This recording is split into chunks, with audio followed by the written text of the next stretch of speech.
അസ്സലാമലൈക്കും, welcome to my YouTube ചാനലിലേക്ക് എല്ലാവർക്കും സ്വാഗതം. ഇന്ന് നോമ്പ് 27. അതുമാത്രമല്ല എൻ്റെ ഉപ്പാപ്പാടെ ആണ്ടും കൂടെയാണ് കേട്ടോ ഗെയ്സ്. അപ്പോൾ എല്ലാവരും നമ്മുടെ സ്വന്തക്കാരെല്ലാവരും വരുന്നുണ്ട് നോമ്പ് തുറക്കാൻ വേണ്ടിയിട്ടും. അതുകൂടെ തന്നെ ഉപ്പാപ്പാടെ ആണ്ട് നടത്താനും കൂടിയാണ് എല്ലാവരും വരുന്നത്. അപ്പോൾ നമ്മൾ കുഞ്ഞ് പരിപാടിയൊക്കെ അറേഞ്ച് ചെയ്തിട്ടുണ്ടെന്ന് വെച്ചാൽ നമ്മുടെ വീട്ടിൽ തന്നെ കുറച്ച് ബിരിയാണിയൊക്കെ വെച്ച് എല്ലാവർക്കും കൊടുക്കാമെന്നൊക്കെ വിചാരിച്ചു. അങ്ങനെ ബിരിയാണി വെക്കുകയാണ് കേട്ടോ. അപ്പോൾ ബിരിയാണി വെക്കുന്നത് വേറെ ആരുമില്ല, ഞങ്ങളുടെ മലപ്പുറം മാമിയാണ്. അപ്പോൾ മാമി എൻ്റെ കയ്യിൽ ഉള്ളി വഴറ്റാനായിട്ട് എൻ്റെ കയ്യിൽ തന്നിരുന്നു. അപ്പോൾ ഞാൻ ഉള്ളി വഴറ്റി ആ പുകയൊക്കെ എൻ്റെ കണ്ണിലോട്ട് അങ്ങോട്ട് അടിച്ചിട്ട് കണ്ണൊക്കെ അങ്ങോട്ട് നീറിക്കൊണ്ടിരിക്കുമായിരുന്നു ഗേസ്. അതൊന്നും കാര്യമാക്കാതെ ഞാൻ ആക്കി. അപ്പം മേലത്തെ അക്സായി ഹംദാനും എല്ലാവരും കൂടി വന്നിട്ട് ഇപ്പോൾ വല്ല നടക്കുമോ എന്നൊക്കെ ചോദിച്ചു. അത് കണ്ട് മാമിക്ക് ഭയങ്കര ദേഷ്യം തോന്നി. മാമി എൻ്റെ കയ്യിൽ നിന്ന് ചട്ടമൊക്കെ വാങ്ങിച്ച് ഇങ്ങോട്ട് എടുത്താണെങ്കിൽ നിൻ്റെ ഇരുന്നാൽ ഒന്നും നടക്കത്തില്ലെന്നും പറഞ്ഞുകൊണ്ട് മാമി എൻ്റെ കയ്യിൽ നിന്ന് വാങ്ങിച്ച് ഗേസ്. എനിക്ക് ഭയങ്കര വിഷമമായി. ഞാനങ്ങനെ കുറേ നേരം ഇങ്ങനെ ഇരുന്നു. അപ്പോൾ മാമി വഴുത്തുന്ന കണ്ടപ്പോൾ ഞാൻ ഇങ്ങനെ നോക്കിയിരുന്നു. അപ്പോൾ നല്ല ഭംഗിയുണ്ട് അവരിങ്ങനെ ഇളക്കുന്നത് കാണാൻ. എൻ്റെ കണ്ണിൽ പുക അടിച്ചിട്ട് എനിക്ക് ഇളക്കാനും പറ്റുന്നില്ല, അവരെ കണ്ണിൽ പുക അടിക്കുന്നില്ല എന്തോ എനിക്കറിയില്ല. അവർ നല്ലവിടെ ചെറപറാന്ന് അവരിങ്ങനെ വയറ്റി എടുക്കുന്നുണ്ടായിരുന്നു. ഞാനിത് നോക്കി അസൂയപ്പെട്ട് ഇങ്ങനെ നോക്കിയിരുന്നു. അത് കഴിഞ്ഞപ്പോൾ മാമി അകത്തോട്ട് കയറിപ്പോയി നാരങ്ങ പിരിയുന്നുണ്ട്. ഞാൻ പറഞ്ഞു, നോമ്പ് കാലത്ത് എന്തിനാണ് മാമി ഇപ്പം നാരങ്ങയൊക്കെ കഴിക്കുന്നത്?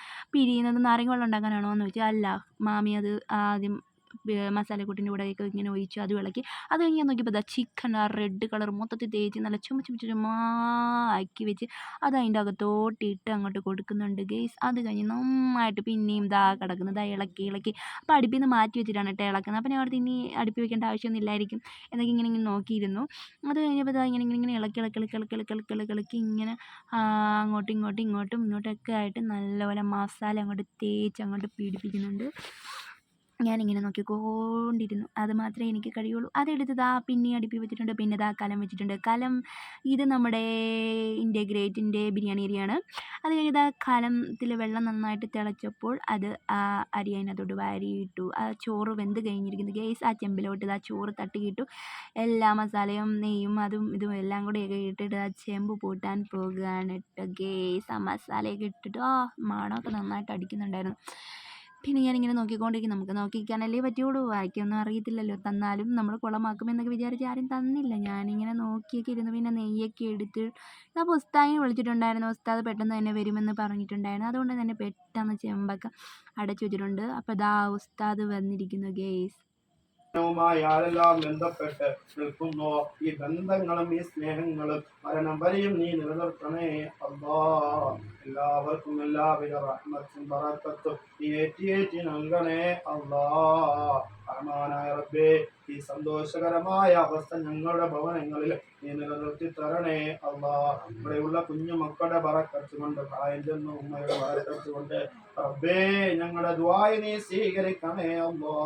ഈ സ്വീകരിക്കണേ അല്ലാ. ഈ റമദാന്റെ ബറക്കത്ത് കൊണ്ട്, മുസ്ലിം നബിയുടെ ബറക്കത്ത് കൊണ്ട്, മുഹീദ്ദീൻ ഷഹീദിന്റെ ബറക്കത്ത് കൊണ്ട്, കടുവേട്ടങ്ങളുടെ ബറക്കത്ത് കൊണ്ട്, ഭീമാ ഉമ്മച്ചാടെ ബറക്കത്ത് കൊണ്ട് ഞങ്ങളുടെ ദുആ നീ സ്വീകരിക്കണേ അല്ലാ. അവരുടെ തിരുനോട്ടമുള്ള ഭവനമാക്കി ഭവനത്തെ ഞങ്ങളുടെ ഭവനത്തെ നീ മാറ്റണേ അല്ലാ. റബ്ബനാ ലാ തറുദ്ദന്ന ഐദിയനാ ഖായിബീൻ بسبب ذنوبنا يا رب العالمين. اللهم ربنا ظلمنا أنفسنا وإن لم تغفر لنا وترحمنا لنكونن من الخاسرين. اللهم ربنا آتنا في الدنيا حسنة وفي الآخرة حسنة وقنا عذاب النار. ربنا تقبل منا دعاءنا إنك أنت السميع العليم. അടിപൊളി ദുആയായിരുന്നു. ദുആയിട്ട് ഒരുപാട് കരഞ്ഞു ഗേസ്. അത് കഴിഞ്ഞപ്പോൾ ഞങ്ങളുടെ കോട്ടയത്ത് നിന്ന് എൻ്റെ ഉമ്മയുടെ ജ്യേഷ്ഠത്തിയും മളുമൊക്കെ വന്നു. പിന്നെ നോമ്പ് തുറക്കാൻ വേണ്ടി എല്ലാം റെഡിയാക്കി വെച്ചിട്ടുണ്ട് ഗേസ്. അങ്ങനെ നിരത്തി വെച്ചിരിക്കുന്ന ഇങ്ങനെ നമ്മൾ ബാങ്കിനായിട്ട് ഇങ്ങനെ കാത്തിരിക്കുവാണ് ഗേസ്. Okay, see U.